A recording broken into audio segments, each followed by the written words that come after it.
दोस्तों, web development course के part 27 में आप सभी का स्वागत है। आज इस वीडियो में हम सीखने वाले हैं कि अगर जो हमारी वेबसाइट होती है उसके अंदर हम टेक्स्ट को फॉर्मेट किस तरीके से कर सकते हैं। सीएसएस के अंदर बहुत सारी ऐसी प्रॉपर्टीज हैं जिनका यूज आप कर सकते हो अपने टेक्स्ट को फॉर्मेट करने के लिए। तो जब हम लाइव प्रोजेक्ट्स बनाएंगे, जब लाइव वेबसाइट्स बनाएंगे, तो जो प्रॉपर्टीज मैं आज आपको इस वीडियो में बताने वाला हूं वो आपके बहुत ज्यादा काम आने वाली हैं। तो चलिए आपको एक एक करके बताता हूं कौन कौन सी सीएसएस में टेक्स्ट की प्रॉपर्टीज है जिनको आप यूज कर सकते हो। तो यहां पे सबसे पहले हम आ जाते हैं अपने लैपटॉप की स्क्रीन पर और यहां पे एक फाइल क्रिएट कर लेते हैं। इसको मैं लिखता हूं css-text.html। ठीक है, हमने इसको नाम दे दिया। इसके बाद बॉयलर प्लेट कोड लगा लिया और यहां पे मैं लिख देता हूं css टेक्स्ट प्रॉपर्टीज। ठीक है, ये मैंने यहां पे लिख दिया css टेक्स्ट प्रॉपर्टीज। और यहां पे मैं क्या करता हूं, इसको कॉपी कर लेता हूं। कॉपी करने के बाद सिंपली हम यहां पे क्या करते हैं, h2 एक टैग ले लेते हैं और यहाँ पे हम इसको लिख देते हैं। उसके बाद अपने सर्वर को लाइव कर देते हैं। तो यहाँ पे हमने जैसे ही लाइव किया हमारा ये पेज यहाँ पे आ चुका है। तो हमारी सबसे पहली जो प्रॉपर्टी है वो है टेक्स्ट का कलर। ठीक है, तो यहाँ पे हम क्या करते हैं, यहाँ पे मैं एक H3 ले लेता हूँ। ठीक है, और यहाँ पे मैं कर देता हूँ hello I am text colour property. ठीक है, ये मैंने लिख दिया, I am text colour property. ठीक है, यहाँ पे हम क्या करेंगे, हेड में आ जाते हैं और हेड में हम ले लेते हैं स्टाइल और यहाँ पे अपनी एक इंटरनल स्टाइल शीट बना लेते हैं। और उसके बाद हम H3 को लेते हैं और यहाँ पे हम क्या करते हैं, H3 के अंदर अगर हमें किसी भी टेक्स्ट को कलर देना है उसके लिए सिंपली आपको लिखना है कलर। ठीक है, और उसके बाद यहाँ पे उसको कलर दे देना है। जैसे कि यहाँ पे मैं दे देता हूँ ब्राउन कलर या फिर ये वाला दे देते हैं ताकि थोड़ा सा अच्छे से दिखे। ये कलर मैंने दे दिया, सेव किया तो आप देखोगे इस टेक्स्ट का कलर चेंज हो चुका है। ठीक है, इसके अलावा हमने एक चीज और पढ़ी थी। ठीक है, बैकग्राउंड कलर भी हमने पढ़ा था। तो अगर हम इसको बैकग्राउंड कलर देते हैं तो यहाँ पे मैं ये वाला कलर दे देता हूँ लाइट सा। तो बैकग्राउंड कलर को इस तरीके से दिया जाता है जो कि ऑलरेडी मैंने आपको बता दिया था। ठीक है, थोड़ा सा और फॉर्मेटिंग कर लेते हैं। यहाँ पे हमने थोड़ी सी रिवीजन भी हो जाएगी। हमने एक पढ़ा था विड्थ। ठीक है, विड्थ कितनी देना चाहते हो। अभी अगर आप देखोगे ये पूरी स्क्रीन को ले रहा है, तो मैं चाहता हूँ पूरी स्क्रीन को ना ले, तो मैं इसको कर देता हूँ 40% कि पूरी स्क्रीन का 40% यहाँ पे ले ले। तो आप देखोगे 40% हो गया है। ठीक है, तो ये हमने इसको यहाँ पे कर दिया। अब थोड़ी सी पैडिंग भी कर देते हैं। ठीक है, मैं यहाँ पे पैडिंग दे देता हूँ सपोज 30 पिक्सल। ठीक है, ये मैंने पैडिंग इसको दे दी। अब आप देखोगे थोड़ा सा और अच्छा लग रहा है। ठीक है, तो हमारी पहली प्रॉपर्टी क्या थी, टेक्स्ट को कलर कैसे देते हैं। और टेक्स्ट का जो बैकग्राउंड होता है वो तो मैंने आपको चेंज करना बता ही दिया था। इसके बाद हमारे पास जो नेक्स्ट प्रॉपर्टी आती है वो आती है सीएसएस में टेक्स्ट अलाइनमेंट, कि टेक्स्ट को आप अलाइन कैसे कर सकते हो। ये मैं भी आपको प्रैक्टिकली बता देता हूँ। ठीक है, इसके लिए हम यहाँ पे क्या लिखते हैं, एक कमेंट ले लेते हैं। ठीक है, यहाँ पे मैंने कमेंट ले लिया और यहाँ पे लिखा टेक्स्ट, ठीक है, अलाइनमेंट। यहाँ पे मैंने लिख दिया टेक्स्ट अलाइनमेंट प्रॉपर्टीज। ठीक है, तो यहाँ पे मैंने क्या किया, एक यहाँ पे पैराग्राफ ले लिया सपोज P। ठीक है, और यहाँ पे मैं लिख देता हूँ हेलो और आई एम टेक्स्ट अलाइनमेंट, ठीक है, प्रॉपर्टी। ठीक है, ये मैंने यहाँ पे लिख दिया। तो यहाँ पे मैं कर देता हूँ, मैंने ये लिखा। इसके बाद सिंपली यहाँ पे मैं P टैग ले लेता हूँ और यहाँ पे अगर हम इसको अलाइन करना चाहते हैं, मतलब क्या है इसका समझना। अभी ये देखो कहाँ पे आ रहा है, अभी ये आ रहा है नॉर्मली बिल्कुल स्टार्टिंग में। ठीक है, तो अगर मैं इसको करता हूँ सपोज टेक्स्ट अलाइन, ठीक है, ये प्रॉपर्टी हमारी, अगर मैं इसको करता हूँ सेंटर तो आप देखोगे ये हमारा बिल्कुल सेंटर में आ जाएगा। ठीक है, अगर मैं इसको करता हूँ यहाँ पे राइट, ठीक है, अगर मैं यहाँ पे करता हूँ टेक्स्ट अलाइन राइट, तो यहाँ पे हम क्या कर सकते हैं, ये हमारा राइट में आ जाएगा। ऐसे ही टेक्स्ट अलाइन लेफ्ट, तो यहाँ पे मैं लिख देता हूँ ताकि आप लोगों को आसानी हो। यहाँ पे CSS हम यहाँ पे लगा देते हैं। ठीक है, इसकी वैल्यूज़ क्या होंगी जो हमने लिखा है। ठीक है, वैल्यूज़ इसमें आप 3 दे सकते हो। एक होगी लेफ्ट जो कि बाय डिफ़ॉल्ट होती है, एक होगी हमारी राइट और एक होगी हमारी सेंटर। ठीक है, एंड एक होगी जस्टिफाई। ठीक है, जस्टिफाई। ठीक है, अब ये जस्टिफाई क्या करती है ये मैं आपको बताऊंगा। 3 प्रॉपर्टी समझ आ गई। अगर आपको लेफ्ट में देना है तो बाय डिफॉल्ट लेफ्ट ही होता है, राइट में देना है राइट कर दो, सेंटर में लगाना है सेंटर कर दो। ठीक है, 3 प्रॉपर्टी समझ आ गई आपको। अब जस्टिफाई क्या करेगी, यहाँ पे हम क्या करते हैं, इसको हम क्लास बना देते हैं। ठीक है, क्लास मैं कर देता हूँ डेमो, सिंपल डेमो कर दिया और यहाँ पे मैं लिख देता हूँ डॉट, ठीक है, डेमो, और किस पे लगेगा, जो डेमो क्लास है हमारी उसके पैराग्राफ पे लगेगा। ठीक है, अब मैंने ऐसा क्यों किया, क्योंकि मैं एक और पैराग्राफ बना रहा हूं तो अगर मैं यहाँ पे डेमो क्लास इसको नहीं देता और मैं यहाँ पे इसको ना लगाता तो ये क्या करता, जो अभी पैराग्राफ बनाएंगे उस पर भी सेम स्टाइल्स लगा देता, जो कि हम नहीं चाहते हैं। तो यहाँ पे मैं लिखता हूँ लोरेम और मैं यहाँ पे 500 यहाँ पे लिख देता हूँ, काफ़ी लंबी लाइन्स ऐड कर लेता हूँ। ठीक है, तो हम इसको यहाँ पे कर देते हैं। ठीक है, इसके बाद हम आते हैं तो देखो काफ़ी बड़ा पैराग्राफ यहाँ पे ऐड हो चुका है। अब हम क्या करते हैं, इसको हम क्लास दे देते हैं। ठीक है, क्लास, और मैं इसको कर देता हूँ डेमो1। ठीक है, तो हम यहाँ पे क्या करेंगे, डॉट, मैं लिखूंगा डेमो, क्योंकि क्लास को हम डॉट से ही रिप्रेजेंट करते हैं, और उसका यहाँ पे हमारी डेमो1 क्लास है। ठीक है, डेमो1 क्लास, और यहाँ पे हम इसको ऐसे ले लेंगे। सबसे पहले मैं इसका कलर चेंज कर दूंगा यहाँ पे ये वाला।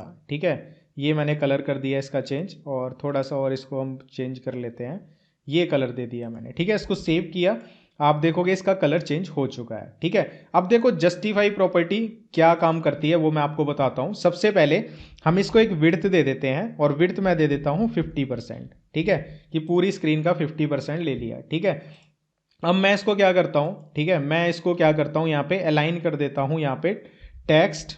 ठीक है, अलाइन। ठीक है, और ये करने से पहले हम इसको एक बॉर्डर भी दे देते हैं। बॉर्डर दे देते हैं हम इसको 2 पिक्सल, और यहाँ पे सॉलिड, और ये दे देता हूँ मैं रेड। ठीक है, ये दे दिया। इसके साथ साथ थोड़ी सी पैडिंग भी दे देते हैं। पैडिंग यहाँ पे मैं दे देता हूँ सपोज 25 पिक्सल। अगर हम इसको अभी देखेंगे, इसको मैं यहाँ से हटा देता हूँ। ठीक है, थोड़ा अच्छा सा लुक बनाएंगे तो देखोगे इस तरीके से लग रहा है। ठीक है, अब देखो यहाँ पे अगर आप देखोगे टेक्स्ट अलाइन, हमने 3 प्रॉपर्टीज तो कर ली, लेफ्ट, राइट और सेंटर। जस्टिफाई क्या करेगा, आपने न्यूज़पेपर और मैगजीन्स में देखा होगा कि हमारा जो ये टेक्स्ट होता है, ठीक है, वो जैसे कि ये लाइन है यहाँ से अधूरी सी आ रही है, अगर आप पूरा मेंटेन करना चाहते हो कि ये स्पेसिस ना आए और दोनों तरफ से समान आए, उसके लिए टेक्स्ट हमारा जस्टिफिकेशन यूज होता है। ठीक है, यहाँ पे हमारी ये पैडिंग लगी नहीं, मैंने स्पेस दे दिया था, पैडिंग लग चुकी है। ठीक है, तो यहाँ पे आप ध्यान से देखना, अभी मैं क्या करता हूँ, इसको मैं ऐसे कर देता हूँ। ठीक है, और यहाँ पे हम अपना ये खोल लेते हैं। ठीक है, अब देखना एकदम क्या होगा, यहाँ पे मैं करता हूँ टेक्स्ट, ठीक है, अलाइन, और यहाँ पे हम कर देते हैं जस्टिफाई। अब जैसे ही सेव करूंगा, यहाँ पे देखना आप, ये देखो ये दोनों तरफ से इक्वल हो गया। तो अगर आप इस तरीके का कुछ करना चाहते हो, टेक्स्ट में से मैगजीन्स में और न्यूज़पेपर में होता है, तो उसके लिए टेक्स्ट अलाइन जस्टिफिकेशन यूज कर सकते हो। अब यहाँ पे आप एक और चीज़ देखना, फॉर एग्जाम्पल मैं इसकी जो यहाँ पे हमारी स्क्रीन है, इसको 70% कर देता हूँ। ठीक है, इसको सेव किया तो 70% हो गई। अब हमारे पास एक प्रॉपर्टी और है।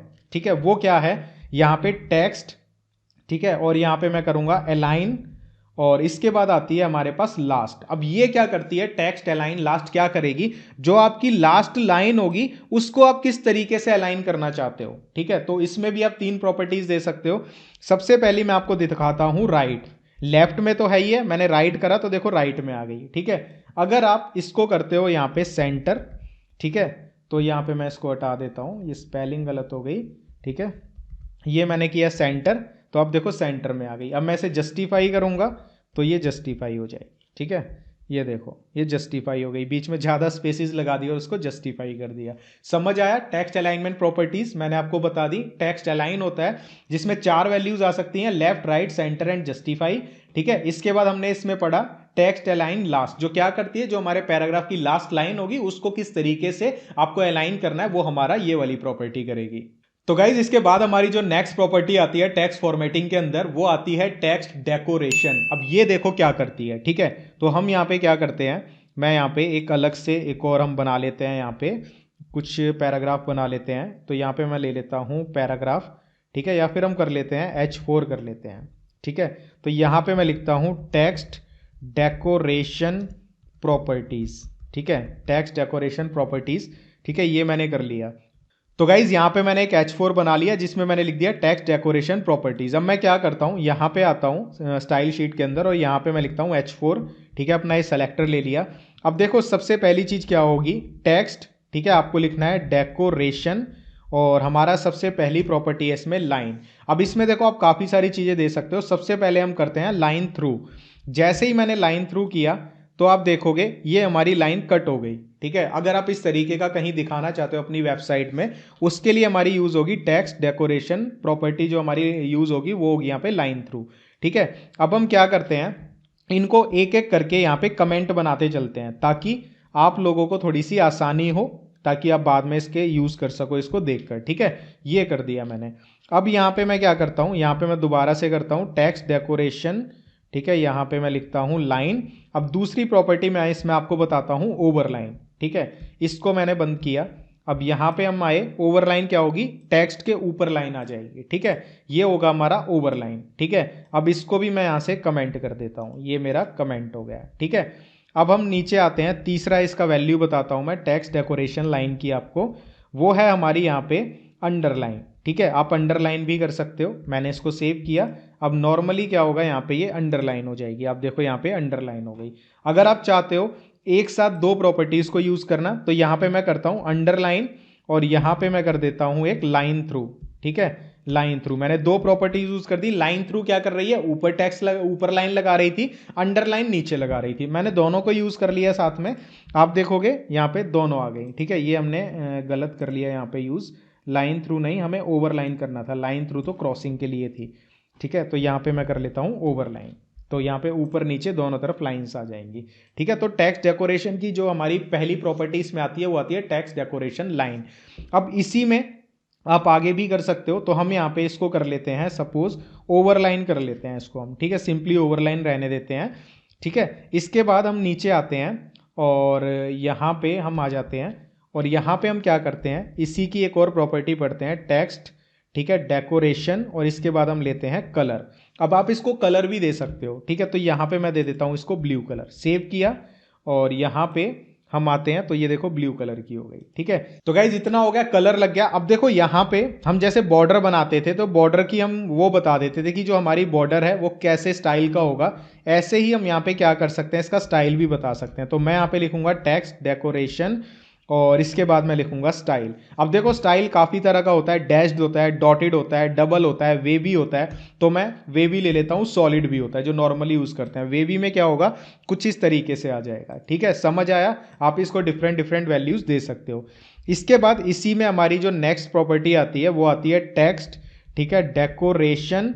इसके बाद थिकनेस, थिकनेस मतलब कितना मोटा दिखाना चाहते हो, तो मैं यहाँ पे कर देता हूँ 5 पिक्सल, इसको सेव करता हूँ तो आप देखोगे वे थोड़ी मोटी हो जाएगी। समझ आई कि किस तरीके से आप टेक्स्ट की डेकोरेशन कर सकते हो CSS के अंदर।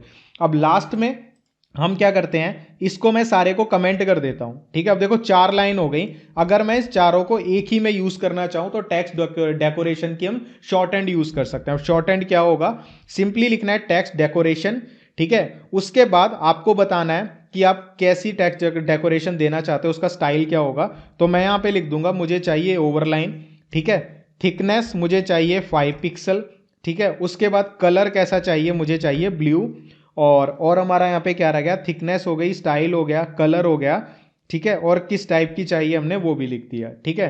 तो यहाँ पे हम इसको सेव करते हैं। अभी हमने इसका स्टाइल नहीं लिखा, स्टाइल मैं लिख देता हूँ यहाँ पे सपोज वेवी, ठीक है, वेवी स्टाइल लिख देता हूँ, सेव किया तो आप देखोगे वही चीज़ यहाँ पे बन गई, ठीक है, समझ आया। अगर हम यहाँ पे कुछ भी चेंज करते हैं, स्टाइल में मैं लिखता हूँ सपोज सॉलिड, तो आप देखोगे सॉलिड हो जाएगा वो, ठीक है, समझ आया। इसका आपको शॉर्ट हैंड भी समझ आ गया कि आपको एक एक लाइन लिखने की जरूरत नहीं है, सभी उसके लिए आप एक ही लाइन में इसका शॉर्ट हैंड भी यूज कर सकते हो।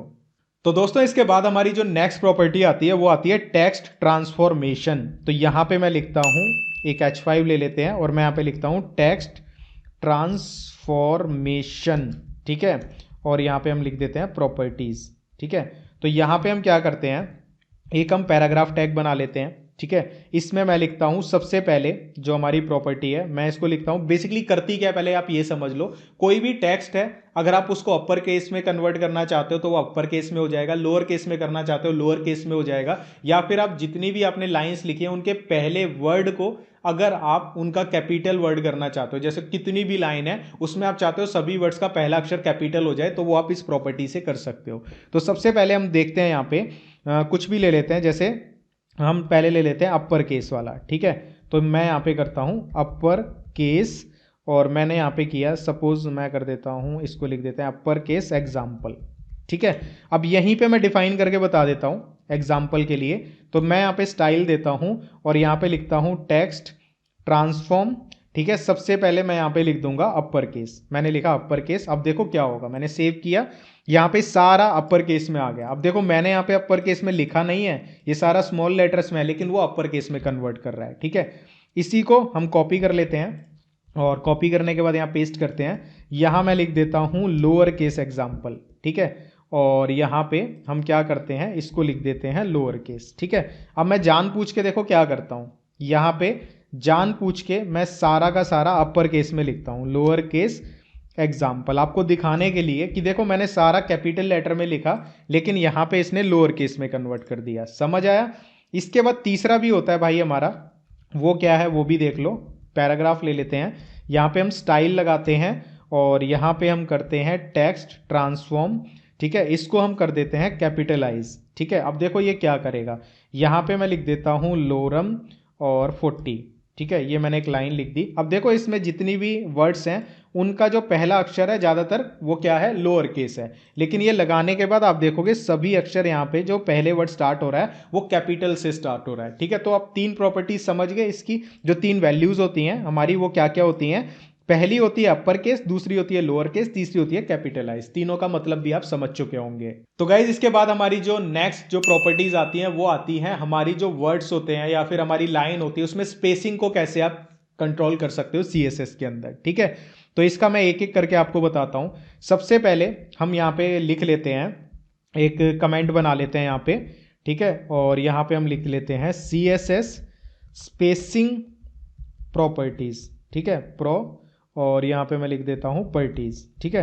तो सबसे पहली हमारी यहाँ पे प्रॉपर्टी आती है, उसके लिए मैं एक पैराग्राफ टैग ले लेता हूँ, ठीक है। ये है हमारी लाइन इंडेंटेशन, ठीक है, लाइन इंडेंटेशन, ठीक है। अब ये लाइन इंडेंटेशन प्रॉपर्टी क्या करती है, ठीक है। यहाँ पे मैं लिख देता हूँ प्रॉपर्टी एग्जाम्पल, ठीक है। अब यहाँ पे देखो ये क्या करेगी, मैं एक पैराग्राफ ले लेता हूँ।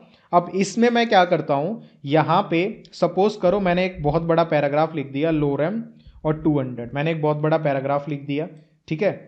अब यहां पे मैं क्या करता हूं, इस पैराग्राफ के ऊपर मैं यहां पे क्लास लगा देता हूं। सबसे पहले मैंने क्लास लगाई, इस क्लास को नाम दे दिया इंडेंट, ठीक है, इंडेंट, ठीक है, इंडेंट नाम दे दिया, कुछ भी दे सकते हो, मैंने यहाँ पे लिखा इंडेंट, ठीक है। और यहाँ पे लिखने के बाद हम क्या करते हैं, इस पे हम लगाते हैं सबसे पहले विड्थ, ठीक है। मैं विड्थ कर देता हूँ सपोज 50%, ठीक है। और इसके बाद सेव किया। अब हम देखते हैं हमारा अप्लाई हुआ कि नहीं, यहाँ पे अप्लाई हो चुका है, ठीक है। यहाँ पे हम क्या करेंगे, इसको एक बॉर्डर दे देंगे और बॉर्डर मैं दे देता हूँ 3 पिक्सल सॉलिड और ग्रीन, ठीक है, ग्रे दे दिया, चलो ठीक है, ये हो गया। अब यहाँ पे हम थोड़ी सी पैडिंग भी दे देते हैं, तो यहाँ पे हम दे देते हैं पैडिंग, थोड़ा सा यार अच्छा लग जाता है पिक्सल, ठीक है। ये दिया, सेव किया, आप देखोगे पैडिंग भी आ गई। अब टेक्स्ट इंडेंटेशन क्या करेगी पहले समझना, ठीक है। यहाँ पे देखो जो पहली लाइन है ना, आपने देखा होगा न्यूज़पेपर में या मैगजीन में, ये वाली लाइन यहाँ से ना स्टार्ट होने की बजाय यहाँ से आगे से स्टार्ट होती है, तो ये होता है टेक्स्ट इंडेंटेशन प्रॉपर्टी। अब मैं इसको यूज करके दिखाता हूँ। जैसे ही मैं यहाँ पे लिखूंगा टेक्स्ट और यहाँ पे मैं लिखता हूँ इंडेंट, ठीक है। अब आप इसमें वैल्यू दे सकते हो, जैसे मैं लिखता हूँ 20 पिक्सल। अब ये 20 पिक्सल मतलब यहाँ से 20 पिक्सल का स्पेस छोड़कर स्टार्ट होगी। अगर मैं यहाँ पे कर देता हूँ इसको सपोज करो 80 पिक्सल या 90 पिक्सल, तो ये इतना स्पेस छोड़ के स्टार्ट होगी, जैसे कि आप न्यूज़पेपर वगैरह में देखते हो। तो ये चीज़ इसके लिए होती है, ठीक है। इसके बाद हमारी एक आती है लाइन हाइट, ठीक है। अब लाइन हाइट क्या करती है पहले मैं बता देता हूं। ये जो हमारी लाइंस हैं इनके बीच में स्पेसिस को कंट्रोल करती है। अभी आप देखोगे स्पेस कितना है, लेकिन जैसे ही यहां पे मैं लिखता हूं सपोज 1.5 मैंने वैल्यू दी, ठीक है, तो आप देखोगे थोड़ा सा स्पेस बढ़ गया। आप ऊपर देख सकते हो, ऊपर कम है, यहाँ पे थोड़ा ज्यादा आ रहा है, जो कि देखने में भी अच्छा लग रहा है, तो वो लाइन हाइट हमारी प्रॉपर्टी करती है। इसके बाद हमारी आती है एक वर्ड, ठीक है, स्पेसिंग। अब वर्ड स्पेसिंग प्रॉपर्टी क्या करेगी, नॉर्मली देखो लाइन हाइट हमारी लाइंस के बीच की जो स्पेस है उसको हमारा मैनेज कर रही थी। वर्ड स्पेसिंग क्या करेगी, ये हमारा वर्ड, ये हमारा वर्ड, इन वर्ड्स के बीच में स्पेस को कंट्रोल करेगी, ठीक है। तो मैं वर्ड स्पेसिंग सपोज लिखता हूं यहाँ पे 3 पिक्सल और यहाँ पे सेव करता हूं, तो आप देखोगे इनके बीच में स्पेसिस इंक्रीज हो गए। अगर मैं यहाँ पे कर देता हूँ सपोज इसको 30 पिक्सल, तो आप यहाँ पे देखोगे, अब देखो कितने ज़्यादा स्पेसिस आ रहे हैं। तो वर्ड स्पेसिंग प्रॉपर्टी क्या करेगी, वर्ड्स के बीच में स्पेसिस को हमारे कंट्रोल करती है। हम इसको दोबारा से यहाँ पे 4 पिक्सल कर देते हैं, ठीक है, जो देखने में थोड़ा सा अच्छा लगे, ठीक है। तो गाइज इसके बाद हमारी जो नेक्स्ट प्रॉपर्टी आती है इसमें, वो आती है लेटर स्पेसिंग। अब लेटर स्पेसिंग क्या करेगी, देखो वर्ड स्पेसिंग ने क्या किया था, हमारे जो वर्ड्स थे उनके बीच में स्पेस को कंट्रोल किया, लेकिन लेटर स्पेसिंग क्या करेगी, अब जैसे एल है, ओ है, आर है, इन कैरेक्टर्स के बीच में आप कितना स्पेस देना चाहते हो उसको भी आप यहाँ से कंट्रोल कर सकते हो। तो जैसे मैंने यहाँ पे किया सपोज 3 पिक्सल, ठीक है, मैंने सेव किया, तो आप देखोगे अब इनके लेटर्स के बीच में भी स्पेस पड़ गया। ठीक है, समझ आया कि हमारी जो स्पेसिंग की प्रॉपर्टीज थी वो कौन कौन सी थी। एक बार रिवाइज करवा देता हूं। पहली हमारी थी इंडेंटेशन, टेक्स्ट इंडेंट, मतलब पहली जो लाइन है आप उसको कहां से कितना स्पेस देके स्टार्ट करना चाहते हो। दूसरी थी हमारी लाइन हाइट, मतलब जो हमारी लाइंस होती है पैराग्राफ में, तो 2 लाइंस के बीच का स्पेस कितना देना चाहते हो। तीसरी थी वर्ड स्पेसिंग, मतलब जो हमारे वर्ड्स होते हैं उनके बीच में कितना स्पेस है। चौथी थी लेटर हमारी स्पेसिंग, जो पर्टिकुलर लेटर्स हैं उनके बीच के स्पेस को मेंटेन किया जाता है। इसके बाद हमारे पास एक बहुत ही इंटरेस्टिंग प्रॉपर्टी हमारी नेक्स्ट आती है, वो आती है टेक्स्ट शैडो, जो कि हमारे टेक्स्ट को बहुत ज़्यादा अच्छा बना देगी। तो यहाँ पे मैं इस प्रॉपर्टी को आपको यूज़ करके दिखाता हूँ। हम यहाँ पे ले लेते हैं H1 और लेते हैं टेक्स्ट शैडो, और यहाँ पे मैं ले लेता हूँ एग्जाम्पल। ठीक है, टेक्स्ट शैडो एग्जाम्पल मैंने ले लिया, इसको मैंने किया सेव।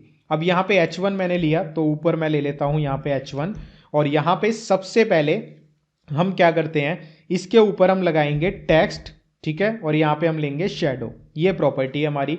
अब यहां पे 2 वैल्यूज देनी है। पहली वैल्यू मैं दे देता हूं 5 पिक्सल, जो कि होगी हॉरिजॉन्टल। हॉरिजॉन्टल मतलब शैडो देनी है, छाया देनी है, कि कोई भी टेक्स्ट है उसकी ऐसे सीध में कैसी छाया पड़ेगी वो हमने यहां पे वैल्यू देनी है। दूसरी मैं दे देता हूं 6 पिक्सल, कितनी भी दे सकते हो वो आपके ऊपर है, मतलब कि एक तो ऐसे छाया हो गई, और नीचे की साइड यानी वर्टिकली कितनी छाया देनी है आपको, वो आपको यहां पे वैल्यू दे देनी है। सेव किया, यहां पे आप देखोगे नीचे देखो इसकी किस तरीके से यहां पे छाया आपको दिख रही है। ठीक है, तो अगर मैं यहां पे 5 पिक्सल देने की बजाय इसको भी 6 की बजाय 5 कर दूं, तो देखो कुछ इस तरीके की दिख रही है। ठीक है, हम इनको मेंटेन करके देख सकते हैं, जैसे कि मैंने यहाँ पे 2 पिक्सल दे दी, यहाँ पे 2, ठीक है, तो यहाँ पे हम करते हैं, तो अब देखो पहले से थोड़ा सा अच्छा इफेक्ट आ रहा है। ठीक है, इसके बाद इसमें आप एक और वैल्यू दे सकते हो, जो हमारी शेडो है। अगर आप अभी देखोगे पीछे जो छाया आ रही है ब्लैक कलर की आ रही है, आप कुछ और कलर देना चाहते हो तो मैं दे देता हूँ येलो कलर की आनी चाहिए। अब देखो हमारा एग्जाम्पल बहुत ज़्यादा अच्छा लग रहा है। ठीक है, अब यहीं अगर हम क्या करते हैं, इसके अंदर हम देना चाहते हैं कुछ ब्लर इफेक्ट। ब्लर इफेक्ट के लिए आप क्या कर सकते हो, जैसे कि यहां पे मैं एग्जांपल से बताता हूं। यहां पे मैं इसको करता हूं कलर, ठीक है, जो हमारा टेक्स्ट का कलर है वो मैं उसको कर देता हूं सपोज वाइट।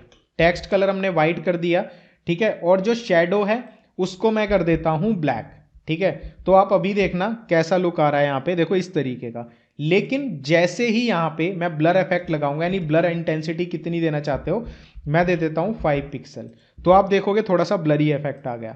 तो भाई मजा आया ना ये चीज करके। अब देखो आपको और भी इंटरेस्टिंग चीज बताता हूं। यहां पे जैसे ये चीज थी, हमने इसको कॉपी किया, अब इसमें और कलर्स ऐड करना चाहते हो तो कॉमा लगाओ। आप यही वैल्यूज मैंने यहां दोबारा दे दी, कलर मैंने दे दिया यहां पे ब्लैक की बजाय येलो ग्रीन। ठीक है, सेव किया। अब आप देखोगे यहां पे येलो कलर भी ब्लैक के साथ मिक्स होके आ रहा है, येलो ग्रीन।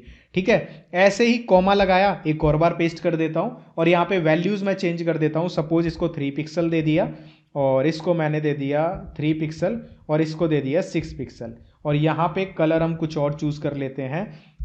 यहाँ पे हम कर लेते हैं कोई कलर, सपोज करो जैसे कि ये कर लेते हैं, जैसे ब्राउन कलर या फिर कोई ब्लू, ये वाला कर लेते हैं। सेव किया, अब देखो यहाँ पे 3 कलर मिक्स होके आ रहे हैं। तो आप इस तरीके से ये चीज़ें यूज़ कर सकते हो। आई होप सो भाई आपको इस वीडियो में बहुत मज़ा आया होगा। जो टेक्स्ट फॉर्मेटिंग है CSS के अंदर, और भी प्रॉपर्टीज़ हैं हम आगे सीखते रहेंगे, लेकिन जो मेन चीज़ें थी मैंने आपको बता दी। आपने अक्सर देखा होगा इस तरह के टेक्स्ट को, तो आपको लगता होगा भाई कैसे बनाया जाएगा, तो वो सारी चीज़ें मैंने आपको बता दी। न्यूज़पेपर्स में आप देखते होंगे ऐसे लाइन छोड़ी होती है, कैसे होती है वो मैंने आपको बता दिया। आपने ये चीज़ देखी है, लाइन इस तरीके से आती है हमारी दोनों साइड से इक्वल, वो कैसे होती है वो मैंने आपको बता दिया। मतलब इस वाली वीडियो में आपको मजा तो जरूर आया होगा। अगर आया तो कमेंट करके लिखना। तो जल्दी मिलता हूं आपसे नेक्स्ट वीडियो में, तब तक के लिए इस चीज की प्रैक्टिस करना। और नोट्स के लिए भाई मैं क्षमा चाहता हूं कि बहुत लेट हो रहा है, बट हाँ जल्दी ही नोट्स आपको प्रोवाइड करवा दूंगा हिंदी के अंदर। तो तब तक के लिए रिवीजन करते रहो। जल्दी मिलता हूं नेक्स्ट वीडियो में। बाय बाय, जय श्री राम।